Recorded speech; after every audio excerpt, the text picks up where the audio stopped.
Hello बच्चों, कैसे हैं आप सब। तो आप सबके लिए सोशल साइंस का ऑब्जेक्टिव लेकर के आए हैं। ठीक है, तो देखिएगा थोड़ा कि सोशल साइंस का आपका तैयारी जो है किस तरह से है। तो पढ़ते हैं हम लोग पहले प्रश्न की तरफ। जो पहला प्रश्न है हमारा कि फ्रांस की क्रांति कब हुई थी। फ्रांस की क्रांति कब हुई थी। तो आप सभी जानते हैं कि फ्रांस की क्रांति 1789 में हुई थी। कब हुई थी? 1789 में। और कौन था इसका शासक, सम्राट कौन था फ्रांस का? लुई 16वां। याद रखिएगा, लुई 16वां फ्रांस का क्या था? शासक था उस समय। ठीक है, चलिए बढ़ते हैं अगले सवाल में। थोड़ा तेज़ी से चलेंगे क्योंकि ऑब्जेक्टिव है, इस पर ज़्यादा डिस्कस भी नहीं करेंगे हम लोग, सोशल साइंस वाला है। चलिए आगे बढ़ते हैं। दूसरा सवाल है यंग इटली। जो यंग इटली और यंग यूरोप दो संस्था था। ठीक है, एक था यंग इटली और एक था क्या? यंग यूरोप नामक संस्था था। एक था यंग यूरोप। ठीक, ये संस्था जो था 1834 में स्थापित किया था। ठीक है, और ये जो यंग इटली था ये वाला था 1831 में। ये भी याद रखना है आपको, एग्जाम में पूछता है कि यंग इटली जो संगठन बनाया था मेजिनी ने, कब बनाया था? तो 1831 में यंग इटली। ठीक है, और यंग यूरोप का स्थापना किया था कब? 1834 में। ये भी याद रखिएगा। कौन किया था? तो जोसेफ मेजिनी कहीं कहीं लिखा हुआ रहता है, ध्यान रखिएगा आप लोग, मेजिनी याद रखिएगा। ठीक है ना। तो मेजिनी के बारे में और एक बात जानते हैं कि इसको इटली के एकीकरण का क्या कहा जाता है? मसीहा कहा जाता है, पैगंबर। ठीक है, इटली के एकीकरण का मसीहा कहा जाता है।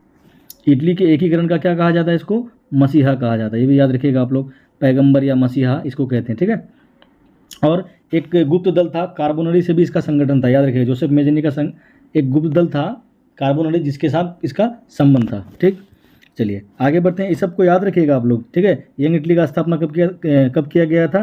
तो 1831 में किया गया था। उसके बाद यंग यूरोप का स्थापना 1834 में किया गया था। कौन किया था? मेजिनी ने किया था। ठीक है, जोसेफ मेजिनी। अच्छा, इटली के एकीकरण का पैगंबर या मसीहा किसको कहा जाता है? तो ये भी जोसेफ मेजिनी को ही कहा जाता है। चलिए बढ़ते हैं आगे तीसरे सवाल की तरफ। जो तीसरा सवाल है, जर्मनी का चांसलर, जो जर्मनी है, जर्मनी का चांसलर किसे कहते हैं? ठीक है, जर्मनी का चांसलर किसको कहा जाता है? तो बिस्मार्क को। ठीक है, बिस्मार्क को क्या कहते हैं? जर्मनी का चांसलर कहा जाता है। बिस्मार्क ने ही ना रक्त एवं लौह की नीति का रक्त एवं लौह की नीति बनाया था। रक्त एवं लौह की नीति दिया था यही। रक्त एवं लौह की नीति का अवलंबन किसने किया? तो याद रखिएगा किसने? तो बिस्मार्क ने। ठीक है, बिस्मार्क जर्मनी का लोहे का चांसलर कहा जाता है इसको, आयरन मैन। ठीक है, याद रखिएगा आप लोग। चलिए आगे बढ़ते हैं अगले सवाल की तरफ हम लोग। चौथा प्रश्न है हमारा, बंग भंग कब हुआ था? बंग भंग एक आंदोलन था। ठीक है, तो देखिए बंग भंग 1905 में। बंग भंग का मतलब क्या हुआ कि बंगाल का विभाजन। बंग भंग का क्या मतलब? वो बंगाल का विभाजन। किसका विभाजन?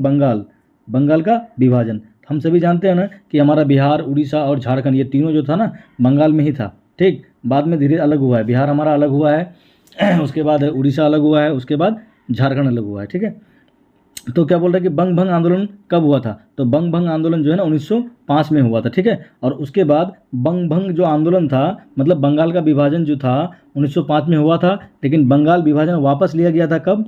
तो बंगाल विभाजन ये वापस लिया गया था। ठीक है, बंगाल विभाजन को वापस किया गया था। ठीक है, ये भी याद रखिएगा।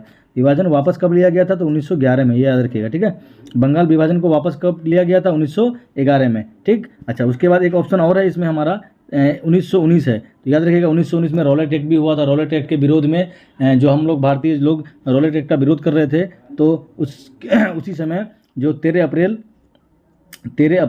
1919 को जालियांवाला हत्याकांड करवा दिया था जनरल डायर ने। ठीक है, जो रॉलेट एक्ट के विरोध में, मतलब हम लोग भारतीय जो रॉलेट एक्ट लगा दिया था अंग्रेजों ने, जिसको बिना वकील बिना दलील का कानून कहते हैं, जो भी बिना किसी सबूत के किसी भी व्यक्ति को गिरफ्तार कर लेता था। ठीक है, तो देखिए 1919 को अंग्रेजों ने एक चलाया था रॉलेट एक्ट। क्या चलाया था? Rowlatt act. कौन सा एक्ट चलाया था? रॉलेट एक्ट चलाया था, जिसके विरोध में, ठीक है, जिसके विरोध में जो भी भारतीय थे उसका विरोध करते थे रॉलेट एक्ट का, क्योंकि इसको बिना वकील बिना दलील का कानून कहा जाता है। बिना मुकदमा चलाए किसी भी व्यक्ति को जेल के अंदर बंद कर दिया जाता था। ठीक है, तो इसके विरोध में जो भी भारतीय थे वो उसका विरोध करते थे। तो विरोध करने के कारण जो अंग्रेज का जो भी शासक था उस समय, तो उन्होंने क्या किया था कि पंजाब में एक है जालियांवाला बाग। तो जालियांवाला बाग में निहत्थे लोगों पर ना गोलियां बरसा दिया था, तो इसको कहते हैं 13 अप्रैल 1919। ठीक है, जालियांवाला हत्याकांड कब हुआ था? 13 अप्रैल 1919 को हुआ था। ठीक है, ये भी याद रखिएगा आप लोग। ठीक है, 1920 तो आप जानते हैं असहयोग आंदोलन हुआ था, ये भी याद रखिएगा। 1920 में कौन सा आंदोलन हुआ था? असहयोग आंदोलन। ये महात्मा गांधी के द्वारा चलाया गया आंदोलन था, असहयोग आंदोलन। ठीक है, चलिए आगे बढ़ते हैं, 5वां नंबर प्रश्न को देखते हैं। देखिए आ ही गया, जालियांवाला बाग हत्याकांड कब हुआ था? तो 13 अप्रैल 1919 को हुआ था। जालियांवाला बाग हत्याकांड कब हुआ था? 13 अप्रैल 1919 को हुआ था। चलिए आगे बढ़ते हैं अगले सवाल की तरफ। एक सवाल है हमारा, अगला क्वेश्चन को देखते हैं कि भारत छोड़ो का नारा कौन दिया था? ठीक है, यहाँ दिया है भारत छोड़ो आंदोलन। ठीक है, यहाँ सवाल क्या है हमारा, भारत छोड़ो आंदोलन किस वर्ष हुआ था? तो भारत छोड़ो आंदोलन अंग्रेजों के खिलाफ था 1942 में। किसने भारत छोड़ो आंदोलन का नेतृत्व किया था? तो महात्मा गांधी के बारे में आप जानते हैं, महात्मा गांधी। ठीक है, महात्मा गांधी ने भारत छोड़ो आंदोलन चलाया था। लेकिन एक चीज़ और यहाँ पे ध्यान रखने लायक है कि भारत छोड़ो का सिर्फ नारा किसने दिया था, अगर आपको पूछे ना, ये याद रखिएगा, भारत छोड़ो का नारा किसने दिया था?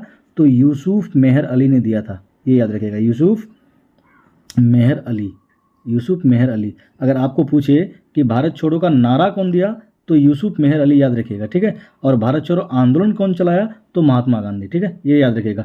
अगर नारा पूछेगा तो यूसुफ मेहर अली का नाम दीजिएगा, अगर आपको पूछेगा कि आंदोलन किसने चलाया तो महात्मा गांधी का नाम दीजिएगा। ठीक है, और ये तो जानते हैं 15 अगस्त 1947 को हमारा देश आज़ाद हुआ था। ठीक है, अच्छा चलिए आगे बढ़ते हैं। अगले क्वेश्चन 7वां नंबर प्रश्न क्या है हमारा, टाटा आयरन एंड स्टील की स्थापना, टाटा आयरन एंड स्टील इसको किसको बोलते हैं, कहाँ स्थित है? तो देखिए ये जमशेदपुर में है। कहाँ पर है? जमशेदपुर पर, जमशेदपुर में। ठीक है, झारखंड, जमशेदपुर। चलिए अगला क्वेश्चन में बढ़ते हैं हम लोग।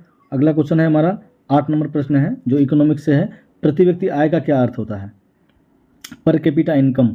ठीक है, इसका क्या मतलब होता है? देश की कुल आय या कुल आय भागा देश की जनसंख्या या एक व्यक्ति की आय। देखिए प्रति व्यक्ति आय कब निकलता है?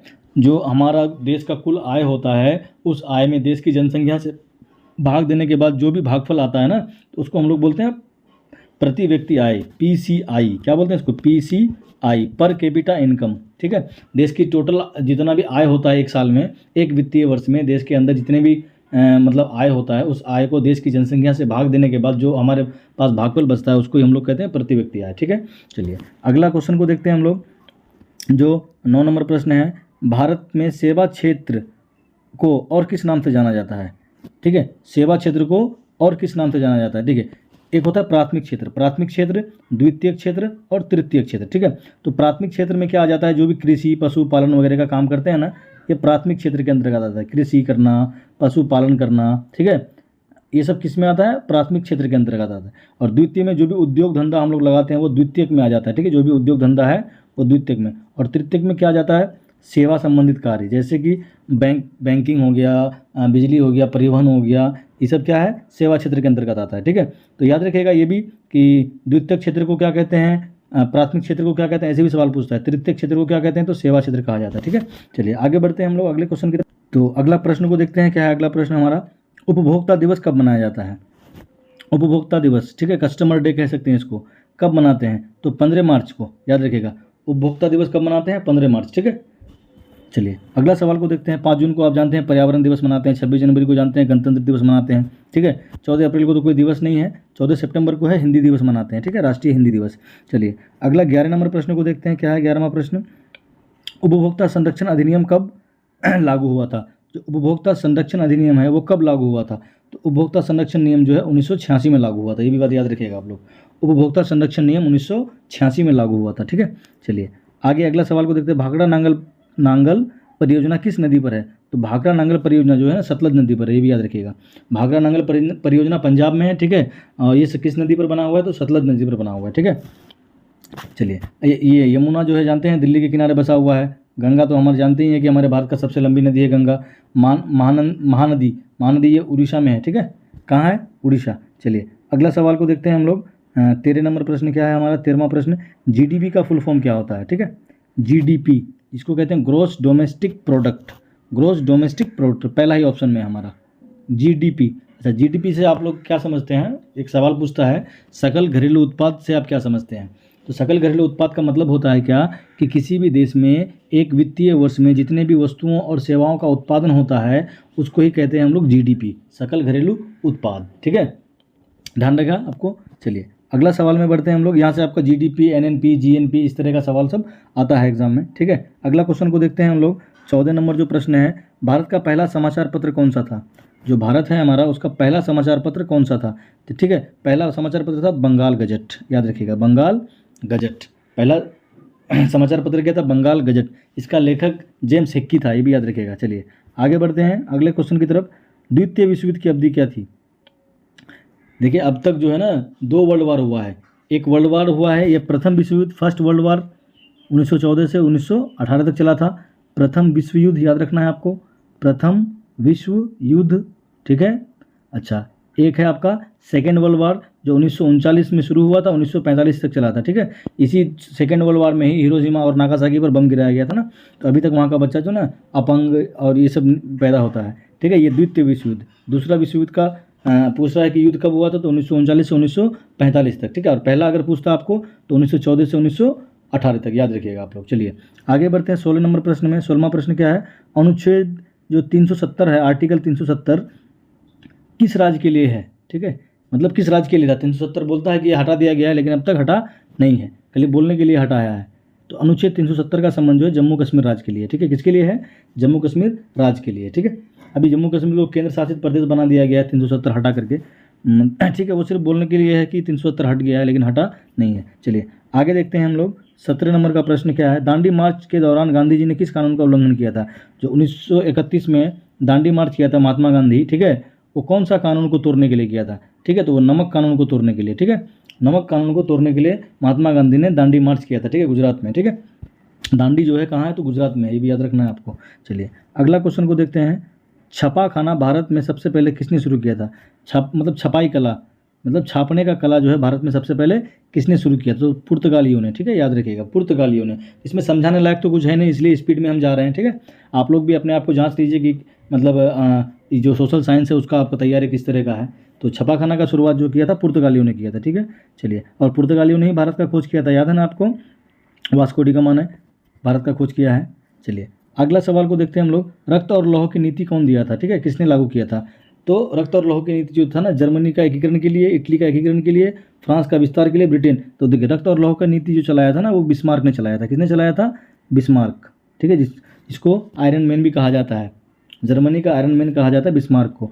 तो बिस्मार्क ने ही चलाया था रक्त और लौह का नीति, बिस्मार्क, ठीक है। बिस्मार्क ने चलाया था रक्त और लौह का नीति, ठीक है। तो जर्मनी का एकीकरण के लिए, किसका एकीकरण के लिए? जर्मनी का एकीकरण के लिए बिस्मार्क ने रक्त और लौह की नीति का अवलंबन किया था। मतलब बिस्मार्क का कहना था कि बिना मार काट के जो है जर्मनी का एकीकरण संभव नहीं है, ठीक है। चलिए आगे बढ़ते हैं 20 नंबर क्वेश्चन में। दल बदल कानून किस पर लागू होता है? दल बदल कानून किस पर लागू होता है? तो दल बदल कानून जो है ना विधायकों पर लागू होता है। क्या करता है विधायक? सब एक पार्टी में जीतता है और जीतने के बाद दूसरे पार्टी में चले जाता है, तो उस तरह का कानून को ही कहते हैं दल बदल कानून। तो सांसद और विधायक पर ये कानून जो है ना लागू होता है, ठीक है। दल बदल कानून सांसदों पर और विधायकों पर लागू होता है, एमएलए और एमएलसी पर लागू होता है। चलिए अगला क्वेश्चन को देखते हैं। कार्यपालिका मुख्य कार्य क्या है? कार्यपालिका जो होता है, मतलब अगर देखा जाए ना, भारत में नियम कानूनों के लिए 3 विधायिका बनाई गई है, ठीक है। एक होता है कार्यपालिका, न्यायपालिका, ठीक है, और विधायिका। विधायिका का काम क्या है कि नियम कानून को बनाना। कार्यपालिका का क्या काम है कि उन नियम कानूनों को ध्यान में रखते हुए काम करना, ठीक है। उसके बाद न्यायपालिका का क्या काम है? न्यायपालिका का काम क्या है कि वो काम जो है न्याय संगत हुआ है कि नहीं उसकी देखरेख करना। तो कार्यपालिका का जो मुख्य कार्य है वो क्या है? कानून को बनाना नहीं, ये तो नहीं है काम। कानून लागू करना, ये भी नहीं है, ठीक है। कानून, कार्यपालिका, हाँ, कानून लागू करना ये काम होगा, ठीक है। कानून बनाना तो न्यायपालिका का काम है, उस कानून को लागू करना, ठीक है, उस काम को करना वो जो है कार्यपालिका का काम। न्याय देना तो नहीं है, ये विधायिका का काम है। संविधान बदलना ये भी नहीं है, ठीक है, याद रखिएगा। कानून लागू करना कार्यपालिका का काम है, ठीक है। मतलब हमारा जो भारत है उसका 3 अंग है, ठीक है। संविधान का 3 अंग है, एक होता है विधायिका, कार्यपालिका, न्यायपालिका। 3 अंग है, तीनों अंग को याद रखिएगा, ठीक है। और तीनों अंग का जो हेड होता है वो होता है हमारा राष्ट्रपति। चलिए अगला क्वेश्चन को देखते हैं हम लोग। 22 नंबर प्रश्न। औद्योगिक क्रांति सर्वप्रथम कहाँ हुई थी? औद्योगिक क्रांति का मतलब क्या होता है कि किसी भी वस्तु का जो उत्पादन है ना, हाथ के द्वारा ना करके किसके द्वारा होना? मशीनों के द्वारा होना। वस्तुओं का उत्पादन मशीनों के द्वारा करना, ठीक है। तो ये जो औद्योगिक क्रांति की सबसे पहले शुरुआत हुई थी इंग्लैंड में हुई थी, ब्रिटेन में हुई थी, याद रखिएगा। औद्योगिक क्रांति की शुरुआत सबसे पहले कहाँ? इंग्लैंड में, ब्रिटेन में, जिसमें क्या था कि वस्तुओं का उत्पादन हाथ से ना करके मशीनों के द्वारा होता था, ठीक है। चलिए आगे अगला सवाल को देखते हैं हम लोग। 23 नंबर प्रश्न है, सर्वप्रथम छपने वाली पुस्तक कौन सी थी? सबसे पहले जो पुस्तक छपा था बाइबिल, ईसाइयों का इसको धर्म ग्रंथ कहते हैं ना, बाइबिल, सबसे पहले इसी पुस्तक को छापा गया था, बाइबिल। सबसे पहले छपने वाला पुस्तक ये, ईसाइयों का इसको धर्म ग्रंथ कहते हैं। जैसे मुसलमानों का कुरान है ना, उसी तरह से ईसाइयों का धर्म ग्रंथ क्या है? ईसाइयों का धर्म ग्रंथ कहा जाता है इसको, ईसाइयों का धर्म ग्रंथ है ये, ईसाइयों का धर्म ग्रंथ, ठीक है, ईसाइयों का धर्म ग्रंथ है ये बाइबिल। तो सबसे पहले यही पुस्तक छापा गया था, और जो छापाखाना का शुरुआत किया था वो पुर्तगालियों ने किया था, ये भी याद रखिएगा आप लोग। चलिए उसके बाद अगला क्वेश्चन को देखते हैं हम लोग, 24 नंबर, बारडोली, अच्छा डोली लिखा गया है, बारडोली, ठीक है। जो बारडोली गुजरात में है, सत्याग्रह किसने चलाया था? बारडोली में सत्याग्रह चलाया था सरदार वल्लभ भाई पटेल ने, ठीक है। वहीं की महिलाओं ने इसको ना मतलब सरदार का उपाधि दी थी, ठीक है। बारडोली की महिलाओं ने ही सरदार वल्लभ भाई पटेल को सरदार की उपाधि दी थी। बारडोली सत्याग्रह चलाया था किसने?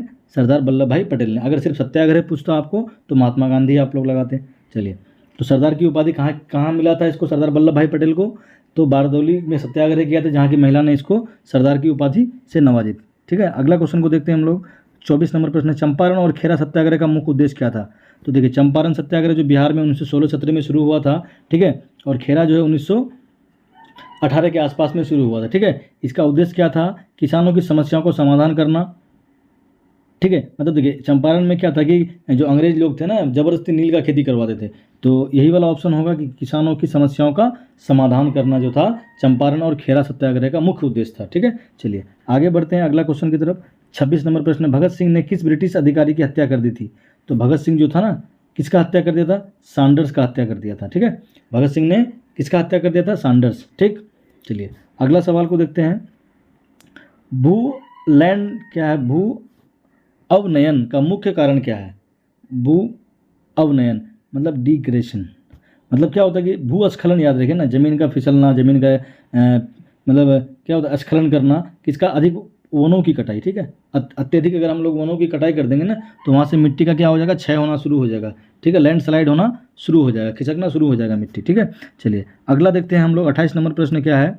28 है, भूमि में भारत में भूमि उपयोग, भारत में भूमि उपयोग का सबसे बड़ा भाग किसके अंतर्गत आता है? तो सबसे बड़ा भाग जो हम लोग इस्तेमाल करते हैं वो कृषि भूमि में करते हैं। क्या मतलब, भारत में जितना भूमि है, सबसे ज़्यादा भूमि पर क्या किया जाता है? कृषि का कार्य किया जाता है, ठीक है। चलिए अगला देखते हैं हम लोग, 29 नंबर प्रश्न है, भारत में बहुप्रयोज्य मतलब बहुराष्ट्रीय योजना भी कह सकते हैं इसको हम लोग, या बहुउद्देशीय योजना, बहुउद्देशीय नदी घाटी परियोजना का उदाहरण क्या क्या है? तो भाखड़ा नांगल बांध, दामोदर बांध, हीराकुंड बांध, सभी, ठीक है। स्पेशली जो था ना, बहुउद्देशीय परियोजना को ध्यान में रखते हुए सबसे पहले भाखड़ा नांगल बांध का बनाया गया था, ठीक है। वैसे दामोदर और हीराकुंड ये सब भी तो वैसा ही उससे ही रिलेटेड था। तो भाखड़ा नांगल बांध को ना पंडित जवाहरलाल नेहरू, पंडित जवाहर लाल नेहरू ने आधुनिक भारत का मंदिर कहा था। ये भी याद रखिएगा, ये बहुत पूछता है कि देश के बांधों को आधुनिक भारत का मंदिर किसने कहा था? तो पंडित जवाहरलाल नेहरू ने कहा था। ये सब चीज़ को जो बोलते हैं वो सब लिख लीजिए आप लोग, ठीक है। मतलब देश के बांधों को आधुनिक भारत का मंदिर कहा था, किसने कहा था? तो पंडित जवाहरलाल नेहरू ने। और भाखड़ा नांगल बांध जो है सतलज नदी पर है, ये भी याद रखिएगा आप लोग। चलिए 30 नंबर प्रश्न को देखते हैं। जो 30 नंबर प्रश्न है, भारत का जल प्रलय, जो भारत है उसका जल प्रलय किस नदी घाटी परियोजना का को कहा जाता है? ठीक है, जल प्रलय किस नदी घाटी परियोजना को कहते हैं? यही जो भाखड़ा नांगल परियोजना है, नदी घाटी परियोजना, इसको ही कहते हैं भारत का जल प्रलय नदी घाटी योजना, ठीक है। चलिए आगे 31 नंबर सवाल को देखते हैं। भारत का सबसे बड़ा कृत्रिम झील कौन सा है? सबसे बड़ा कृत्रिम झील, भारत का सबसे बड़ा कृत्रिम झील कौन सा है? ठीक है, तो कौन सा झील है? मनेर झील। मनेर भारत का सबसे बड़ा कृत्रिम, तो कौन सा है भैया? तो मनेर झील जो है भारत का सबसे बड़ा कृत्रिम झील है, ठीक है। चलिए आगे 32 नंबर सवाल देखते हैं हम लोग। भारत का सबसे लंबा बांध कौन सा है? तो सबसे लंबा बांध जो है ना, हीराकुंड बांध, ठीक है। सबसे लंबा बांध कौन सा है? हीराकुंड बांध है, ठीक है, उड़ीसा में है, ठीक है। चलिए अगला क्वेश्चन को देखते हैं हम लोग। बहुउद्देशीय बांधों की क्या विशेषता है? जो बहुउद्देशीय बांध है, नदियों में बांध बनाए जाते हैं, क्यों बनाए जाते हैं? ठीक है, सिंचाई के लिए, केवल जल विद्युत के लिए, केवल तो नहीं होगा, केवल वाला कभी नहीं होगा, ठीक है। मतलब सिंचाई, जल विद्युत और बाढ़ नियंत्रण सब कामों को ध्यान में रखते हुए ना नदियों पर क्या बनाया जाता है? बहुउद्देशीय परियोजनाएं या बांध बनाई जाती है, ठीक है। चलिए अगला क्वेश्चन को देखते हैं हम लोग। अगला प्रश्न क्या है? 34 नंबर प्रश्न क्या है? प्रश्न सतत विकास। सतत विकास मतलब ऐसा विकास जो कभी रुके नहीं, निरंतर चलने वाले विकास को क्या कहते हैं? सतत विकास कहते हैं, ठीक है। तो सतत विकास जो था उसका अर्थ क्या होता है? तो सतत विकास का संसाधनों का पूर्ण उपयोग, संसाधनों का संतुलित और भविष्य के लिए उपयोग करना, ये हुआ। मतलब संसाधन का ऐसा उपयोग करना कि वो आने वाली पीढ़ी को भी उसका फ़ायदा मिल सके। मतलब ऐसा विकास जो कभी रुके नहीं, निरंतर चलते रहे, ठीक है, इस पीढ़ी से उस पीढ़ी तक, उस पीढ़ी से उस पीढ़ी तक, ठीक है। चलिए आगे 35 नंबर क्वेश्चन को देखते हैं। 40 क्वेश्चन का सीरीज है साथियों। रबी फसल का मुख्य उदाहरण क्या है?